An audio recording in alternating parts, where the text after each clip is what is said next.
140 કરોડની આપણી આ ભારતની વસ્તી છે. 140 કરોડની વસ્તીમાં 1.5 લાખ દુશ્મન હોય તો જીવવાનો મતલબ શું યાર?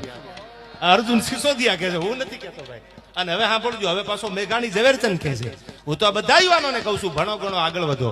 યુદ્ધ તો ત્યારે કરવાનું હોય તમારી આબરૂ માથે કોઈક આવી જાય થઈ, બાકી નાહકના ધીંગાણા ન હોય યાર. વાયડાની વાત કોઈ દી ન હોય, મર્દના મોઢે વાયડાની વાત હારીએ ન લાગે. પણ મેઘાણી કહે છે કે ધરા પર મારે કોઈ દુશ્મન નથી, એવો તો કાયરો અહંકાર કરતા. ઝવેરચંદ કાલિદાસ મેઘાણી યુગ વંદના નામના પુસ્તકમાં લખે છે, સવારમાં વાંચી લેજો, કે આ ધરા પર મારે કોઈ દુશ્મન નથી, એવો તો કાયરો અહંકાર કરતા. અરે મર્દ તો કર્તવ્ય સંગ્રામના પથ પર લાખ લાખ શત્રુના રગતે નીતરતા મર્દ માણા હોય. તું રીપી હુણ હોવાની શેખી માં કર. રીપુ એટલે દુશ્મન. કોઈ દુનિયાનો માણસ એમ કહેતો કે મારે દુશ્મન નથી તો એ દાવો ખોટો છે. જે સત્યના માર્ગે હાલે, કોઈના બાપને નાહકની સલામ ન કરે, એને એક નહીં હજારો દુશ્મન ઉભા થઈ જાય નમાવા માટે.